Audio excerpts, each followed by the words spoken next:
안녕하세요. 여기 저도 참 좋아하는 채널인데요. 저는 언제쯤 여기에 사연을 보낼 수 있을까 은근 기다렸습니다. 그럴 만한 일이 있었지만 일이 마무리되기 전엔 어정쩡한 상태로 얘기를 들려드릴 순 없으니 잘 끝나기만을 바랬거든요. 이제야 속 시원히 털어놓을 수 있게 돼서 기쁘다고 해야 할지 슬프다고 해야 할지는 잘 모르겠네요. 듣고 여러분이 판단해 주시죠. 저는 5년 전에 결혼을 했습니다. 저한테는 사람을 좋은 사람과 나쁜 사람으로 나누는 저만의 기준이 하나 있었는데요. 그건 바로 소위 사회적 약자라는 사람을 어떻게 대하는가였죠. 그 중에서도 특히 왜 그런 분들 있죠? 식당에서 밥 먹는데 와서 손님들한테 꽃이나 껌 같은 사소한 물건을 파는 분들이요. 물론 그분들의 강매에 가까운 방식을 옹호하는 건 아닙니다만 거기서 물건을 사든 안 사든 그분들을 대하는 태도에 따라 그 사람의 인성이 나타나는 것 같더라고요. 물건을 안 사더라도 그냥 좋게 좋게 거절을 할 수도 있는 거잖아요. 그런데 온갖 인상을 쓰며 무슨 더러운 물건이라도 만진 것 같은 표정과 태도를 보이는 사람이라면 제 기준에서는 인성이 꽝입니다.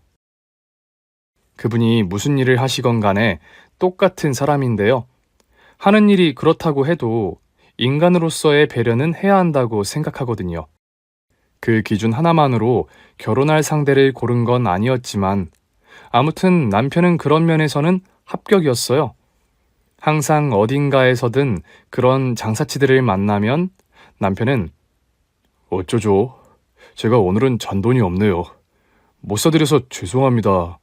라거나 제 여자친구가 꽃 알러지가 있어서요.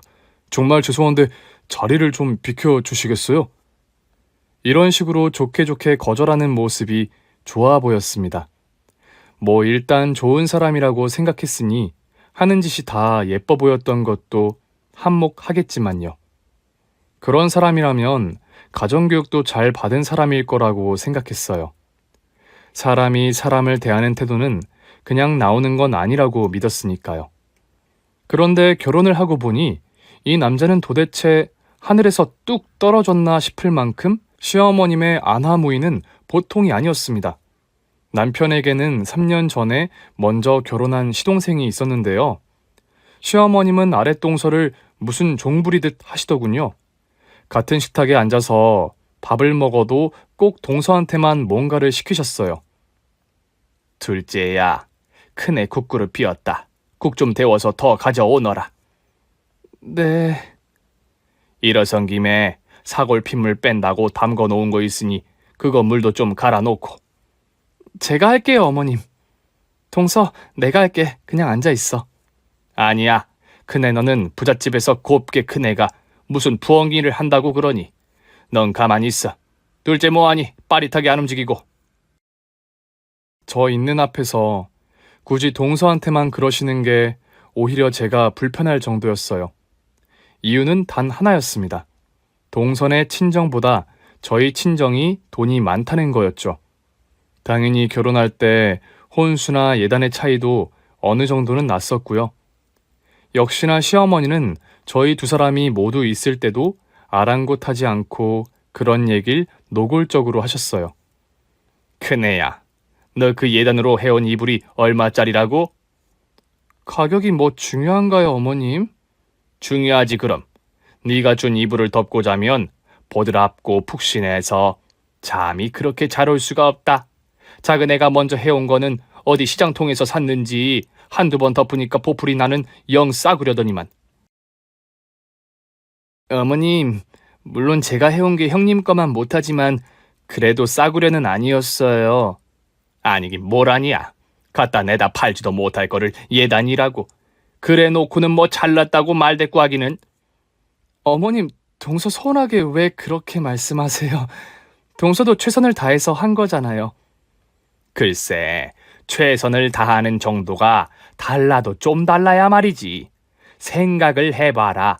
너처럼 태어나서부터 보는 수준이 높은 애랑 그저 그런 싸구려로 태어난 쟤랑 물건 고르는 게 같겠냔 말이다. 제가 아무리 중간에서 수습을 하려고 해도 어머님은 끝까지 제 앞에서 동서를 무시해야 속이 풀리시는 모양이었습니다. 그러실 때마다 저는 그런 어머님이 너무 비인간적이라는 생각이 들어서 지지 않고 꼭 한마디씩은 했어요. 굳이 동서 편을 들어주겠다 작심하고 한 건 아니었지만 동서가 저 때문에 당하지 않아도 되는 수모를 일방적으로 당하는 것 같았거든요. 그런데 동서는 그게 조금 불편했나 보더라고요. 한 번은 저한테 따로 전화를 해서 당부를 했습니다. 형님, 어머님이 저 무시하는 거 저도 모르는 거 아니에요. 동서는 괜찮아? 보는 내가 다 화가 나는데? 저도 사람인데 왜 속이 안 상하겠어요. 그런데요, 형님. 저 가만히 있지만은 않아요. 그리고 형님이 나서시면 제가 더 불편해져요. 형님이 제 편 들면 어머님이 화나셔서 일부러 더 그러시거든요. 그래?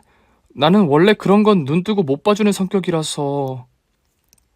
물론 감사하죠. 형님 마음 제가 다 아니까 앞으로는 그냥 가만히 계시는 게 저 돕는 거예요, 형님. 동서가 그렇다고 하면 뭐... 근데 나도 어쩔 수 없이 못 참을 때가 있으니까 그 정도는 이해해줘. 형님, 이런 말 좀 쑥스럽긴 한데 형님 같은 분이 형님으로 오셔서 다행이에요. 아유, 동서나 나나 시집살이 하는 거 마찬가지인데 앞으로는 우리끼리라도 더 잘 지내자고, 동서. 동서의 속마음을 듣고 나니까 일리는 있더라고요. 어떻게 보면 저 때문에 어머님한테 더 무시당하는 거니까 동서 입장에선 제가 말리는 시누이일 수도 있겠다는 생각도 들었죠. 동서가 불편하다고 직접 얘기까지 했으니 가능하면 이런 일 앞에서는 차라리 벙어리, 귀머거리, 장님이 돼야겠다 결심을 했죠. 그러다 도저히 참지 못할 결정적인 사건이 하나 일어났습니다. 결혼하고 첫 번째 제 생일은 어머님이 차려주고 싶다고 하셔서 굳이 시댁에 갔는데요. 글쎄 갔더니 이미 동서가 먼저 와서 제 생일상을 차리고 있는 겁니다. 거기서부터 참질 못했네요. 제가 어머님께 한마디 했죠. 저는 어머님이 생일상 차려주신다고 해서 왔는데 어머님이 아니라 동서가 하고 있네요? 동서, 이리 와서 앉자. 잠깐 앉았다가 나랑 같이 해. 아니에요, 형님. 거의 다 했어요. 어머님이랑 잠깐 얘기 나누고 계세요. 제가 우리 집에서 하는 일이 뭐가 있니? 저런 거라도 해야지. 얘따, 이건 네 생일 선물이다. 내가 백화점 가서 특별히 샀다. 와, 원피스네요? 어머님이 생일 선물도 사주세요? 그럼 동서 생일에도 사주셨어요? 사줬지 그럼. 그래요? 동서, 어머님이 생일에 뭐 사주셨어? 네, 그냥 티셔츠요. 집에서 입는 편한 거요. 예, 이거는 쟤한테 선물한 거랑 급이 달라, 급이. 쟤는 시장에서 2장에 5,000원 하길래 그거 사다 준 거고 이거는 백화점에서 산 거라니까. 세일도 안 하는 거야. 내가 넣어주려고 큰 돈 썼다. 시어머니 얘기를 듣는데 또다시 제 정의로움이 불타올랐습니다. 동서한테 생일상 차리라고 하신 것까진 애써 꾹꾹 눌러 참고 있었는데 이건 도저히 참을 수가 없었죠. 그러니 어쩌겠습니까? 터졌지요. 동서, 이거 내 스타일 아닌데 동서한테 잘 어울릴 것 같다. 어차피 어머님이 나한테 선물 주신 거니까 내가 다시 동서한테 선물할게. 얘가 지금 무슨 소리를 하는 거야? 그게 얼마짜린데 제일 줘. 그지한테 비단 입혀봤자 그지 꼴인걸. 아니에요, 어머님. 저 이런 거 안 입어요. 동서, 내가 챙겨줄 테니까 동서 가져가. 알았지? 아니에요, 형님. 저 진짜 괜찮아요. 그리고 어머님, 동서나 저나 똑같은 며느리인데 어머님이 똑같이 사랑해주시면 좋겠어요. 제가 동서 보기가 너무 민망해서 그래요. 똑같아야 똑같이 사랑을 하든가 하지. 예, 걔 줄 거면 이리 내놔. 다시 갖다가 반품이나 할란다. 사람 성의를 무시해도 유분수지 원. 그날 집에 가는 길에 동서는 또 저에게 전화를 했더군요. 형님, 저 형님이 너무 좋아요. 그 말 들으니까 안심이 되네. 내가 어머님한테 그렇게 얘기해서 동서 또 곤란해지는 거 아닌가 걱정하고 있었거든. 아니에요, 형님. 저 형님한테 고마운 게 너무 많네요. 고맙긴 뭐가 고마워. 형님 하시는 거 보면서 저도 할 말은 좀 하고 살 걸. 그런 것도 배우고요. 무엇보다 형님이 어머님 같은 사람이 아니라서 너무 좋아요. 아유, 생각만 해도 끔찍하다. 아니, 솔직히 우리끼리 얘기니까 말인데 어머님은 뭐 얼마나 대단하다고 돈 가지고 사람을 차별해? 안 그래? 어머님 말고도 그런 사람 많은 거 형님도 아시잖아요. 그렇대도 우리는 거기에 휘말리지 말자고. 나도 동서가 너무 좋아. 그 고백 받아들이겠습니다. 형님, 언제 우리 둘이 술 한잔해요. 시댁 말고 밖에서도 만나자는 얘기예요. 오케이, 콜. 시어머니의 차별은 시간이 지나도 변함이 없었고, 오히려 동서를 미워하는 게 갈수록 심해졌어요. 그때마다 제가 동서를 두둔하니 시어머니도 저를 조금씩 멀리하기 시작했고, 그럴수록 동서와 저는 점점 더 돈독한 관계로 발전했죠. 사실 시어머니는 돈 욕심이 그득하다 못해 추잡할 정도였어요. 저를 볼 때마다 예, 그 시계는 그건 얼마나 하니? 그거 갖다 팔면 얼마나 받을 수 있는 거야? 워낙 비싼 거니까 쓰던 거라고 비싸게 받겠지? 이렇게 제가 가진 물건이 얼마나 하는지 탐욕스럽게 물어보신 적도 많았고요. 어느 날인가는 마트에 다녀오셔서는 저희한테 자랑을 하시는 거예요. 이거 봐라. 세상에나 이런 종이 쪼가리 엽서 한 장을 글쎄 1,000원이나 쳐받는다. 1,000원이면 싼 거죠, 어머님. 디자인도 들어가 있는 건데요. 근데 엽서는 뭐하러 사셨어요? 미쳤니? 사긴 이걸 왜 사? 그럼 뭐 경품으로 받으셨어요? 서비스? 이런 걸 서비스라고 주면 누가 좋아하겠냐? 구석탱이에 사람들 안 보는 데 있길래 내가 한 장 슬쩍 해왔지. 네? 훔치셨단 얘기예요? 무슨 큰 잘못이라도 한 것처럼 왜 그러니? 고작 1,000원짜리 한 장 가지고. 이런 거 하나 없어져도 아무도 몰라. 경북인지 경부음인지 그것도 안 울리더구만 뭘 그래. 어머님의 그런 사고방식을 도저히 이해할 수가 없었어요. 그런 일은 아주 흔했습니다. 한 번은 동네 파출소에서 연락이 온 적도 있었어요. 무슨 일이세요? 여기 은행동 파출소인데요. 할머니가 연락처를 이리로 알려주셔서요. 심장이 덜컥 내려앉았죠. 나이 드신 양반, 경찰서에 갔다고 하니 혹시 정신을 잃고 길을 잃었나 하는 생각부터 들었습니다. 그런데 그게 아니었어요. 할머니가 마트에서 물건을 훔치다가 잡히셨어요. 마트 주인이 신고해서 일단 경찰서로 모셔왔는데 이 양반이 시침을 뚝 떼시네요. CCTV도 다 있는데요. 놀라서 일단 파출소로 달려갔어요. 경찰에게 부탁해 CCTV를 확인했죠. 시어머니는 다른 세일 상품에 붙어있던 80% 세일 스티커를 살금살금 떼서는 그걸 툭불 한우 등심 상품에 붙이고는 그걸로 계산하려다가 걸린 거였습니다. 그리고는 걸리니까 자기가 안 그랬다고 바락바락 우기면서 마트를 발칵 뒤집어 놓은 모양이었어요. 아니, 하루 걸러 한 번은 가는 동네 마트에서 그런 짓을 하면 이게 무슨 동네 창피할 노릇인가요? 파출소에서 대충 수습을 하고 나오는 길에 어머님께 물었죠. 어머님, 혹시 생활비나 용돈이 많이 모자라세요? 너는 돈 많은 집에서 태어나 잘 모르는 모양인데 돈이야 얼마가 있든 늘 지금보다 많으면 좋은 거 아니니? 그러니 항상 부족하지. 그렇다고, 근데 그건 왜 그러신 거예요? 한우 사드실 돈은 있으시잖아요. 세상에 소고기를 손바닥만한 거 두어 점 주면서 몇만 원씩 받아 처먹는 게 말이 되니? 내 생각엔 그게 딱 9,000원 정도면 적당하겠길래 내가 생각하는 가격 지불하려고 그랬던 거다. 얼마나 합리적이니, 안 그러냐? 시댁이 찢어지게 가난한 것도 아니었고 시아버님이 남기신 유산도 꽤 많은 걸로 알고 있고 그렇다고 시어머님이 그런 돈을 아껴 알뜰하게 사시는 것도 아니었어요. 오히려 쓸모도 없는 사치품들에 심하다 싶을 만큼 욕심을 부리셨죠. 그래서 남편한테도 한번 물어봤어요. 여보, 혹시 어머님 도벽 있으신가? 그게 무슨 소리야? 당신 아무리 시어머니 미워도 그렇지 그런 말을 함부로 하고 그래? 어머님이 미워서가 아니라 지난번 마트 일도 그렇고 굳이 왜 안 해도 되는 일을 하셔가지고 동네 망신에 여러 사람 피곤하게 하시는지 모르겠어. 정신과 상담 같은 거 한번 받아보시게 해야 되는 거 아니야? 미쳤어?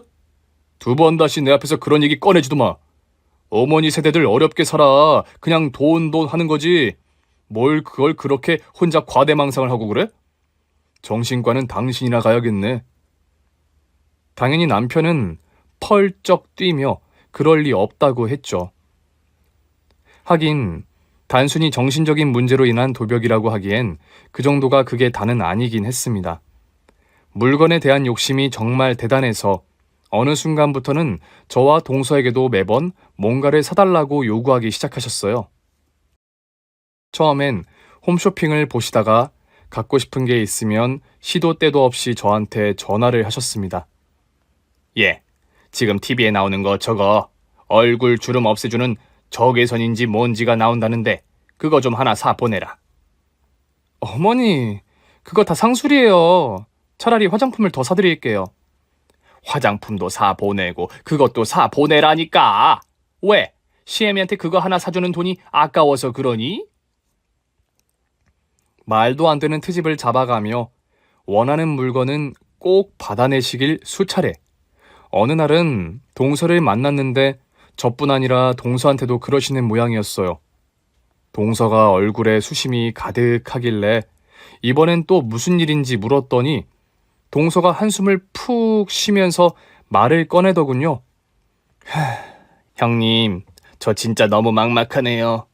어머님이 이번 생신 때 저더러 물방울 다이아 반지를 선물로 사오라고 하세요. 뭐? 아니 그 비싼 거를? 그것도 어머님 마음에 드시는 거 콕 집어서 말씀하시는데 그게 무려 2천만 원이나 하더라고요. 아이고 노인네한테 이런 말 미안하지만 노망이 들었나? 왜 그러신데? 사실 그즈음 저한테도 어머님이 생신 선물로 요구하신 게 있었거든요. 저번에 동네 노인네가 든 가방이 이쁘길래 물었더니 무슨 이태리 명인이 처음부터 끝까지 손으로 다 만든 거라더라. 비싸기도 하지만 손으로 만드는 거라 많지도 않아 구하기도 힘들다는데 너는 돈이 많으니 그런 거 하나쯤 구하기 쉬울 거 아니냐. 이번 내 생일 선물은 그걸로 통치자꾸나. 저도 그 가방이 뭔지 아는데요. 돈을 싸들고 가서 줄을 서도 못 사는 겁니다. 돈은 또 어디 한두 푼인 줄 아세요? 몇 천만 원은 하는 겁니다. 그런데 그런 걸 요구해놓고 통치자뇨 도저히 말도 안 돼서 저는 한 귀로 듣고 한 귀로 흘려버렸는데 동서는 아무래도 어머님을 어려워하다 보니 그게 그냥 들리지가 않았던 거죠. 벌써부터 걱정이 한가득인 것 같았어요. 형님도 아시다시피 저희 형편이 그렇지가 않잖아요. 저희 한 달 수입이 200인데 2천만 원짜리 다이아라니요. 어머님 불벼락 내리실까봐 남편한텐 말도 못하고 혼자 속만 썩고 있어요. 그걸 왜 동서가 걱정해?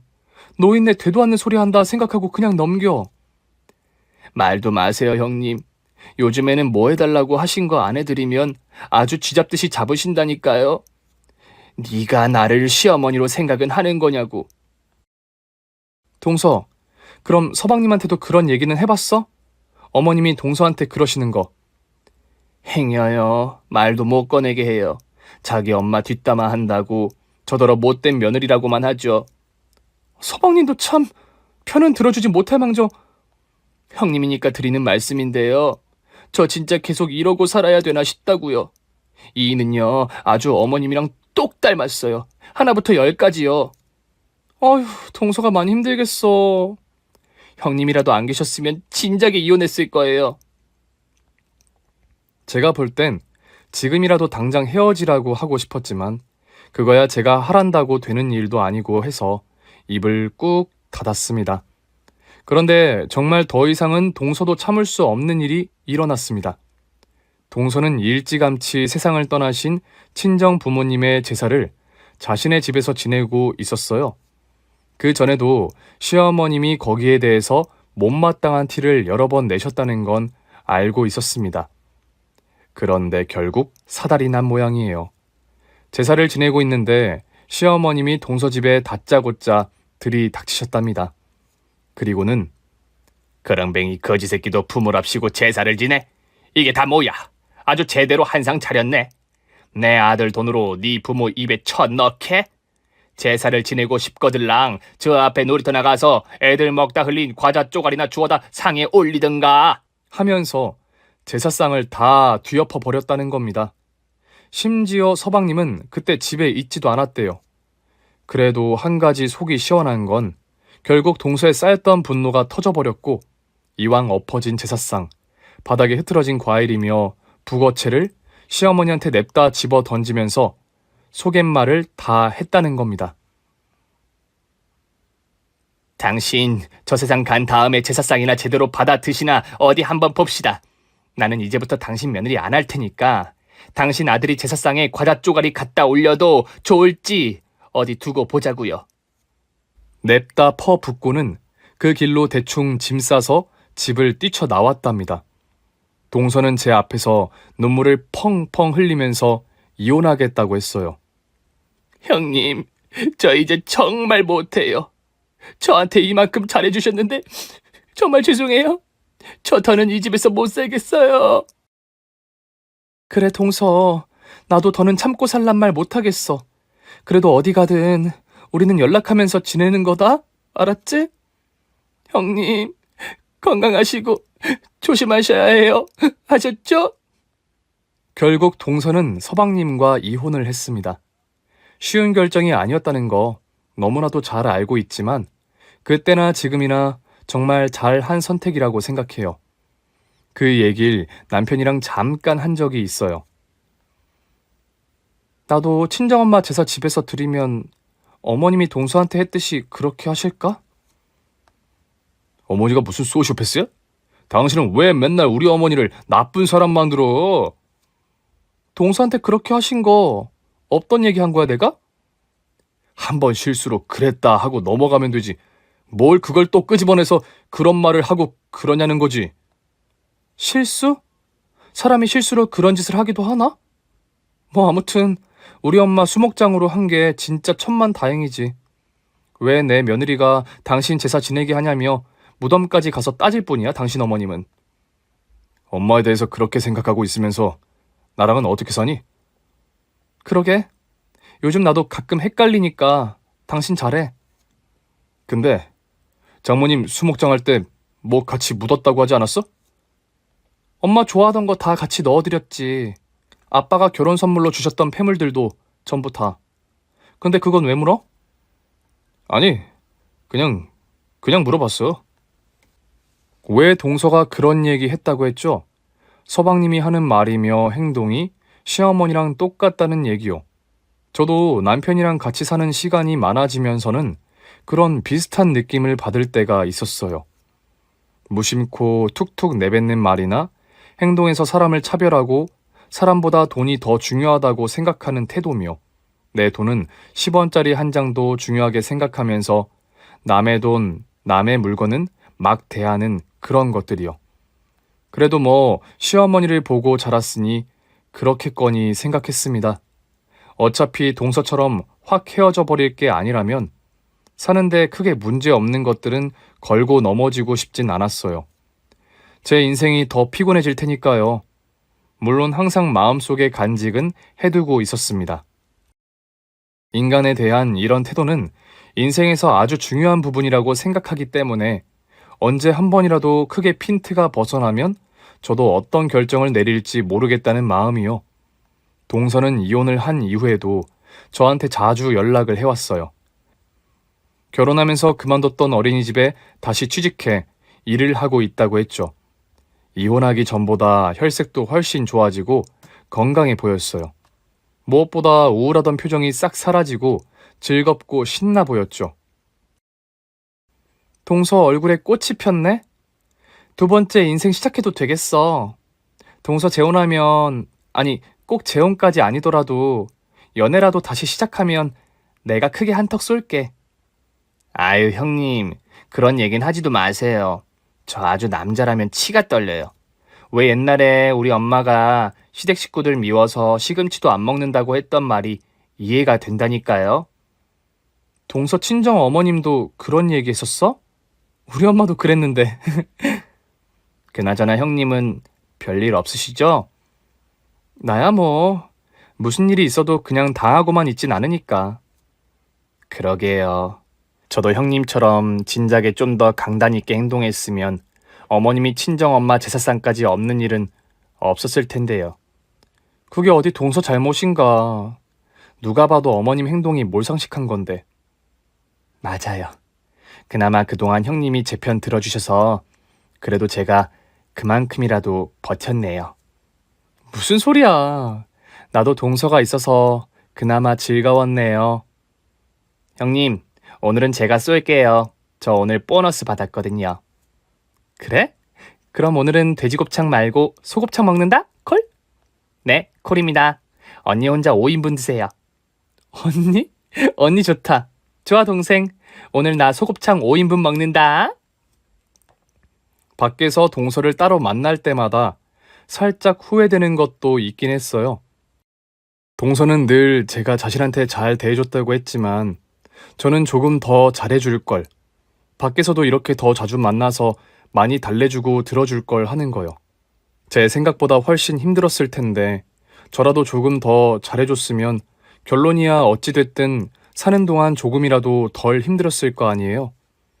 아무튼 후회해봤자 소용없는 다 지난 일이니까 다 잊고 동서와 저는 이제 언니 동생으로 지내기로 했습니다. 사이 좋은 의자매가 된 거죠. 전 여동생이 없었고 동서한텐 언니가 없으니 아주 딱이었어요.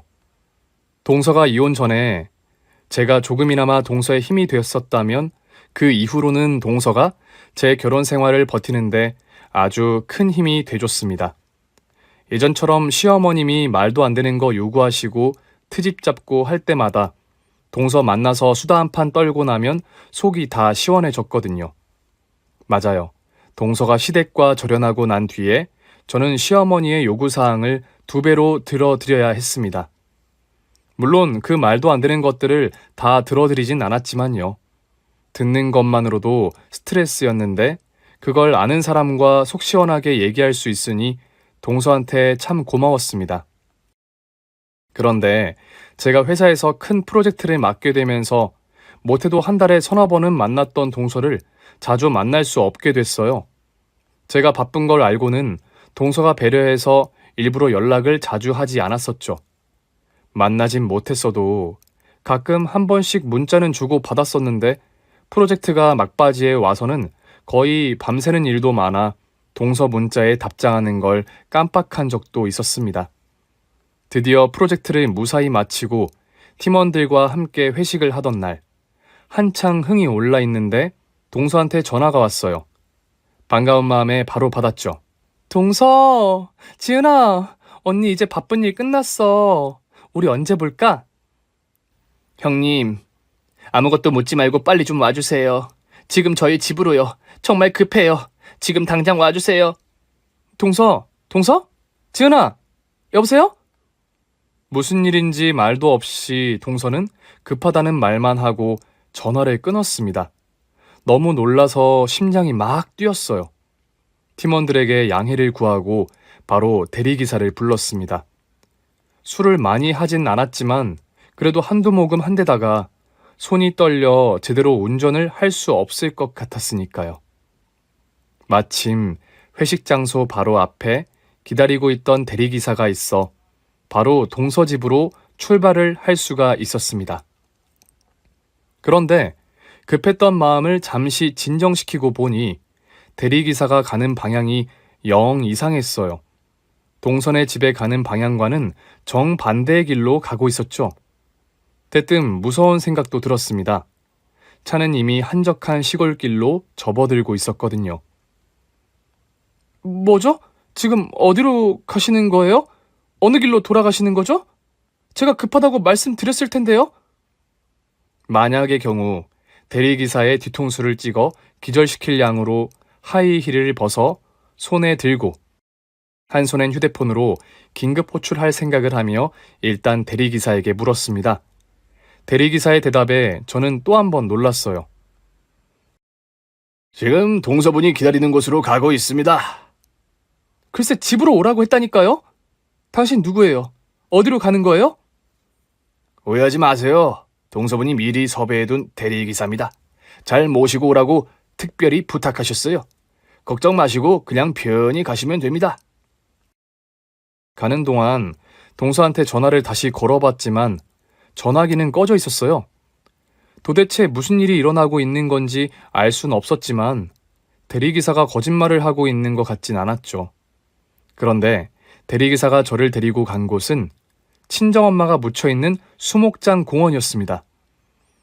어머님 계신 곳 근처에 가시면 동서분이 계실 거예요. 소리나지 않게 조심해달라고 부탁하셨습니다. 그럼 대리기사의 말대로 바스락 소리도 나지 않게 조심하면서 엄마가 계신 곳을 향했습니다. 바로 그 앞 커다란 나무 뒤에 동서가 숨어서 뭔가를 지켜보고 있었죠. 동서, 여기서 뭐 하는 거야? 쉿. 형님, 아무 소리도 내지 마세요. 들켜요. 이리 와보세요, 얼른요. 조심조심 동서 곁으로 다가갔습니다. 그리고 동서가 숨은 나무 뒤에 같이 숨었죠. 그런데 동서가 가리키는 곳에서는 말도 안 되는 일이 벌어지고 있었습니다. 힘들 좀 더 써봐. 힘 쓰라고. 비싼 닭까지 삶아 먹였더니만 이것들도 남자라고. 어이구, 남자 구실들은 하고 사냐? 아, 엄마는 왜 하필 오늘을 날로 잡아서 그래? 어제 야근하고 피곤하다고 했잖아. 빨리 해치워야지, 빨리. 세상에, 시어머님과 서방님이 제 친정엄마의 유골이 묻힌 곳을 마구 파헤치고 있었습니다. 당장 뛰쳐나가려고 했지요. 그런데 동서가 제 옷깃을 잡았습니다. 형님, 잠깐만요. 조금만 더 지켜보세요. 제가 지금 증거 채집 중이에요. 실제로 동서는 휴대폰으로 그 장면을 모두 담고 있었습니다. 짐작컨대 동서는 이미 이 모든 상황에 대해 알고 있었고 해서 나름의 대책이 있는 것 같았어요. 그래서 저도 동서 옆에 숨어 상황을 계속 지켜봤죠. 그런데 거기엔 시어머니와 서방님만 있는 게 아니었습니다. 어두워서 잘 안 보였는데 아주 익숙한 목소리가 들렸어요. 에이, 도대체 어디다 파묻었다는 거야? 분명히 같이 묻었다고 했는데. 너는 그걸 좀 잘 알아보지 그랬어. 뭘 대충 알아가지고 이렇게 여러 고생을 시켜? 그냥 옆에 묻은 줄 알았지. 누가 이렇게 꽁꽁 숨겨놨을 줄 알았어? 찾았다! 우와, 이걸 이렇게 주머니에 꽁꽁 싸서 묻어놨네. 어디 좀 보자. 뭐가 들었는지 빨리 좀 열어봐. 그 인간들이 꺼낸 건 엄마가 생전에 좋아하고 너무나 아끼시던 폐물들이었어요. 제가 그걸 굳이 가지고 있을 이유도 없고 해서 진주 목걸이, 다이아 반지 같은 것들을 주머니에 담아서 같이 묻어드렸던 거였죠. 소박했지만 결혼할 때 아빠한테 받은 그것들로 꾸미기 좋아하셨던 우리 엄마. 하늘에서도 예쁘게 꾸미시라고요. 그런데 이 인간들이 대체 무슨 짓을 하고 있는 거랍니까? 어이가 없어서 더는 참을 수가 없었어요. 당장 뛰쳐나갔습니다. 이것들이 지금 뭐하는 짓거리야? 당장 그거 내려놓지 못해? 에그머니, 누구야? 네가 어떻게 여길... 당신들 여기 이거 있는 거 어떻게 알았어? 어쩌자고 이걸 훔치는 건지 말 못해? 야, 김주식, 네가 말했지. 네가 다 말하고 훔치자고 한 거지. 아니야, 여보, 오해하지 마. 나는 그냥 얘기만 했고 엄마가 하자고 그랬어. 하잔다고 말리진 못할 망정 장모님 무덤을 파헤쳐? 네가 그러고도 인간이야? 어이가 없네. 아니 솔직히 이 비싼 걸 땅에 묻어두는 병신 같은 것들이 어딨어? 그러게 말이다. 너한텐 별 볼 일 없으니 버린 거겠지. 버린 물건 주워가는데 뭐 잘못된 거라도 있어? 손이 부들부들 떨려서 저 인간들을 어떻게 해야 하는지 감도 오지 않았어요. 그때 동서가 나섰죠. 당신들이 지금 무슨 짓 했는지 다 증거로 남겨놨어. 철컹철컹 감옥 갈 생각들이나 하셔. 뭐, 인연들이 작정을 하고 덤볐구만. 야, 네가 어디라고 여길 끼어들어? 내 손에 한번 되통 맞아 볼래, 어? 위험했습니다. 세 사람이 한꺼번에 우리에게 달려들면 이길 방도가 없다는 판단이 들었죠. 게다가 그쪽은 남자가 2명이니까요. 하지만 저는 누구보다 이곳의 지형을 잘 알고 있는 사람이었죠. 엄마의 유골함이 묻힌 곳에서 몇 발자국만 걸어가면 비탈진 곳이 있다는 걸 알고 있는 저는 기지를 발휘해 나뭇가지 하나를 주워 들었습니다. 어두워서 자칫 잘못 보면 무기로 보일 수 있을 법한 거였죠. 그리고 그걸 마치 총인 양 세 사람을 향해 겨눴습니다. 다들 물러서! 내 손에 지금 뭐 들고 있는지 보이지? 간땡이 부은 거 아니면 당장 거기서 떨어지라고! 여보, 왜 이래? 이러지 마. 당장 물러서! 안 그러면 나도 이 총 어떻게 할지 몰라? 예, 그건 아니지. 아무래도 그건 아니야. 엄마, 형! 빨리 뒤로 물러서! 뒤로! 더! 한 발 더! 더 가라고! 빨리 못 움직여? 저를 본 동서도 제 계획을 눈치챘는지 자기도 나뭇가지 하나를 손에 들고 그 인간들을 향해 겨눴습니다. 움직이면 쏜다가 아니다. 이 멍충이들아. 움직이지 않으면 쏜다. 내가 5살 동안 뒤로 5걸음. 안 그러면 쏠 거야. 하나, 둘, 셋, 넷, 5! 으아! 으아! 아! 아이고, 내 다리. 아, 엄마, 저리 가. 내 머리통 깔고 누웠잖아. 아, 나 팔 부러진 것 같아. 그 인간 말종들은 나뭇가지 총에 속아 뒤로 물러서다가 비탈에서 발을 헛디뎌 대굴대굴 구른 거였습니다. 비탈 각도가 꽤 심하고 중간중간 큰 나무들이 많아 아마 구르면서 여기저기 부딪혔을 거예요. 죽을 정도는 아니지만 어디 한 군데씩은 틀림없이 부러지겠다 싶은 생각에 그쪽으로 유도한 거였죠. 동서와 제 계획은 딱 들어맞았습니다. 하다못해 손가락이라도 하나 부러지면 저희한텐 훨씬 유리한 거니까요. 아이고, 나 죽는다. 내 다리가 안 움직인다. 아, 목이 안 움직여. 시끄러! 나 팔 부러졌다니까! 그 겁도 많고 엄살 많은 인간들이 이 야밤에 어떻게 남의 유구를 파헤칠 생각을 했는지 어이가 없었죠. 그제야 한시름 놓고 동서는 바로 경찰에 전화를 했습니다. 나중으로 미룰 필요도 없이 현행범으로 넘겨버릴 생각이었죠. 경찰이 도착하니 그 인간들 아주 비열하고 비굴하기 짝이 없더군요. 영상 확인했습니다. 당신들이 지금 무슨 짓 한 건지 알기나 해요? 선생님, 지시라니요. 저기 저 애들은 제 며느리들이에요. 여기는 저 큰애, 제 큰 며느리 친정엄마 묘고요. 저희가 그거 벌초하러 온 겁니다. 벌초요. 근데 저 사람이 오해를 한 모양이에요. 선생님, 저희가 대화로 잘 풀 테니까 그만 돌아가시죠. 연고자가 없는 분묘에도 이렇게 하시면 처벌 대상입니다. 지금 할머니 손에 꼭 쥐고 계신 그게 뭔지 어떻게 설명하실 거예요? 이거요? 이거는 아니, 선생님, 생각을 해보십시오. 이 귀한 걸 그냥 여기 이렇게 썩게 두는 게 죄 아닙니까? 이걸 팔아서 저희가 그 돈을 쓰면 결국 돈이 도는 거니까 얼마나 좋습니까? 어디서 말도 안 되는 소리를 씨부리고 있어? 선생님, 긴 말 들으실 것도 없지 않나요? 당장 체포하시죠. 그 인간들 수갑차고 경찰차에 끌려가는 꼴을 끝까지 두 눈으로 똑똑히 보고 땀 범벅이 된 채로 동서와 함께 집에 돌아오는 길. 그제야 저는 온몸의 기운이 다 빠지더군요. 만약 힘으로 붙었다면 어떻게 됐을지 모를 일이고 무엇보다 엄마의 평온한 자리를 지키지 못했다는 생각도 들었어요.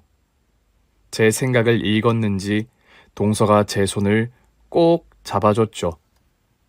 형님, 저도 그 마음 알아요. 저도 믿을 수가 없어서 형님한테도 차마 말 못했는데 저 인간들 제 친정엄마 묘소도 찾아갔었어요. 뭐? 동서한테도 그랬단 말이야? 네, 아시다시피 저야 형님네처럼 귀한 보물 같은 거 묻은 것도 아니었고요. 엄마 장례 치를 때 가족들이 노잣돈으로 10만 원, 5만 원 그렇게 넣어준 거 그거 남편이 다 알고 있으니까요. 그거 몇 푼 빼내겠다고 장례 치른 지 일주일도 안 돼서. 동서, 울지 마. 그때 내가 있었더라면 나도 동서처럼 무슨 일이든 해줬을 텐데. 미안하고 오늘 일 정말 고마워. 나 평생 잊지 않을 거야, 동서. 그런데 오늘 저 인간들이 이런 짓 할 거란 건 어떻게 알았어? 그 인간이 연락을 해왔더라고요. 혹시 형님네 어머님 수목장이 어딘지 들은 적이 있냐고요. 아주버님도 정확히 어딘지 잘 모르겠다고 했다면서요. 그렇지. 매번 같이 여기 올 때마다 내가 운전하고 지는 조수석에서 잠이나 쳐 잤으니까 알 리가 있나. 아무튼 그 얘기 듣고 나니까 감이 확 왔죠. 그래서 며칠 동안 잠복했어요. 뭐? 왜 그렇게까지 했어? 저는 그때 아무것도 몰라서 바보같이 당하기만 했어요. 아무것도 못한 게 너무 억울해서 형님은 그런 마음 안 가지게 하고 싶었어요. 그리고 저 인간들 그대로 두면 안 되는 거잖아요. 동서가 아니었다면 저는 어쩌면 이 말도 안 되는 사실을 평생 알지도 못한 채로 저 인간들을 그래도 가족임내 하고 살았겠죠? 인간으로서의 가치라고는 눈꼽만큼도 없는 저런 말종들을 불쌍해하며 살았을 겁니다. 그 생각을 하니 다시 한번 목 뒤에 소름이 쫙 돋았어요. 동서는 별거 아니라고 하지만 실은 목숨을 걸고 제 인생을 구한 겁니다. 당연히 제가 평생 은인으로 모시겠다고 했죠. 그 인간들은 어떻게 됐느냐고요? 분묘 발굴죄는 고의가 아니라 과실이기만 해도 정도에 따라서 징역형까지 살 수가 있더군요. 그런데 이 인간들은 아주 악의적으로 고의적이었던 거잖아요. 게다가 파헤치기만 한 게 아니라 거기 있던 물건까지 취득하려고 했기 때문에 가중처벌이 가능했습니다. 무엇보다 확실한 증거가 있고 현행범으로 체포됐으니까요. 법정에서 아주 절절매면서 감형을 요구하더군요. 재판장님, 저희가 이런 적이 처음입니다. 욕심에 눈이 멀어서 그만 판성문도 썼고요. 초범이고요. 그 얘기를 들은 동서가 자리에서 벌떡 일어섰죠. 재판장님, 지금 저거 거짓말입니다. 이번이 처음이 아니에요.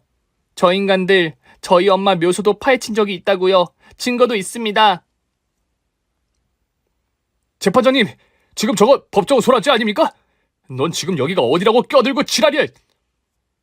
피의자는 조용히 하세요. 원래는 안 되는 거긴 합니다만 들어보니 이 재판의 판결에 중요한 것 같으니 그럼 다 같이 들어보는 걸로 하겠습니다. 똑똑한 우리 동서. 그때 아무것도 못해서 속상했다고 하더니 서방님한테 각서를 받아놨더라고요. 그것도 음성 녹음으로요. 나 김성식은 이지은의 엄마의 무덤을 파헤친 죄로 만약 결혼 생활 중 이지은이 이혼을 요구할 시 돌을 달지 않고 이혼에 응한다. 됐냐? 뭐 이런 걸 하라고 지랄인지. 하여간 유별나긴. 됐냐고! 서방님의 음성이 재판장에 울려 퍼지자 여기저기 웅성거리기 시작했습니다. 초범이 아니라는 증거, 확인된 거죠.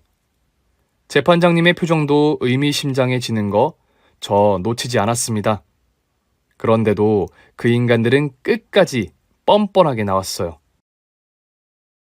재판장님, 상식적으로다가 생각을 해보시지요. 세상에 어느 나쁜 놈이 자기 아내랑 상의도 없이 허락도 없이 장모님 묘를 파헤친답니까? 저 사람도 동의한 거예요. 맞아요. 제 큰 며느리가요. 애가 하도 착해서 제 생일 선물을 해주고 싶은데 애가 돈이 없으니 은근슬쩍 언지를 준 거라고요. 지 남편한테. 그 말이 어찌나 어이가 없었는지 재판장님은 저를 응시했고 저도 긴 말은 필요 없겠다 싶었습니다. 입을 꾹 다물고 고개를 힘차게 저었죠. 재판장님은 알아들었다는 표시를 하셨고 위증죄, 법정 모욕죄가 추가됐습니다. 돈에 눈이 멀어 인간 이하의 짓거리들을 해놓고 어디서 감히 가명을 바란답니까? 이 모든 일을 계획하고 주도한 시어머니한테는 징역 3년, 공모한 두 인간들한테는 징역 1년이 구형됐습니다. 거기서 끝나면 조금 억울하겠죠? 그 인간들이 한 짓이 인간이라면 결코 할 수도 없고 절대 해서는 안 될 짓이니까요. 동서가 아는 변호사를 통해 알아보니 타인의 분묘를 발굴했을 때에는 정신적인 위자료와 이장하는 데 필요한 비용도 청구할 수 있다고 하더라고요. 그거 싹 다 했죠. 세 사람 모두한테 다 청구했습니다. 다 받아내야죠. 그뿐인가요? 여러분들이라면 그 인간들이랑 계속 사시겠어요? 남편, 아니 그 자식이랑 이혼도 했습니다. 그것도 역시 이혼 선배인 동서한테 조언을 받아서 시어머니한테도 위자료를 받아낼 수 있다는 걸 알았죠. 당연히 결혼 생활의 파탄에 아주 중대한 영향을 미쳤기 때문에 시어머니와의 위자료 소송에서도 제가 이겼습니다. 남편한테 받을 수 있는 위자료는 한계가 있었지만 재산 분할은 아예 소송을 따로 했어요. 남편은 고작해야 지 벌어오는 돈 다 지 개인적인 용도로 썼고 적금이며 투자며 다 제가 한 증거가 있으니 남편은 현재 재산에 기여한 바 발톱 밑에 때만큼도 없고 안타까운 얘기지만 제가 남편한테 눈이 멀어 있었기에 집도 다 제가 있었거든요. 그것도 다 고스란히 돌려받았습니다. 그 인간한텐 한 푼도 넘겨주지 않았죠. 도둑질로 팔자 좀 펴보려고 했는지 모르겠으나 그러다 아주 산그지 된 겁니다. 속이 다 시원했죠. 그렇게 받아낸 돈으로는 제 인생의 은인, 이제는 동생이 된 동서에게 작은 아파트를 한 채 사줬습니다. 평생 자기 집 한 번 가져본 적 없던 동서는 눈물을 흘리며 좋아하라 했어요. 형님, 제가 이걸 받을 자격이 있는지 모르겠어요. 너무 과분해요. 전혀 가분한 거 없어. 더 큰 집 해주고 싶은데 동서가 부담스러워할 것 같아서 그렇게까진 안 한 거야. 나머지는 살면서 내가 두고두고 갚을게. 꼭 갚게 해줘. 알았지? 형님이 제 인생에 굴러들어온 복덩이네요. 무슨 소리. 동서가 내 인생에 굴러들어온 복덩이지. 저희는 무슨 일이 있어도 일주일에 한 번은 만나서 맛있는 거 먹고 술 한 잔씩 하면서 수다를 떱니다. 비록 살면서 쉽게 경험할 수 없는 말도 안 되고 지독한 시집살이를 했지만 그 어이없는 경험을 함께 했기에 누구보다 서로 믿고 의지할 수 있는 좋은 자매이자 친구가 된 거예요. 가끔 같이 맛있는 거 먹으면서 그날 밤 얘기를 합니다. 그때 그거 진짜 총 아니고 나뭇가지인 거 그 인간들이 눈치챘으면 어쩔 뻔했냐고요? 어휴, 생각도 하기 싫으네요. 그 인간들이 멍청했던 게 신의 한 수였던 거지요. 안 그렇습니까? 오늘 준비한 사연은 여기까지입니다. 재미있게 들으셨다면 구독과 좋아요, 알림 설정까지 눌러주세요. 그럼 저는 다음 사연으로 찾아뵐게요. 오늘도 건강하고 행복하세요.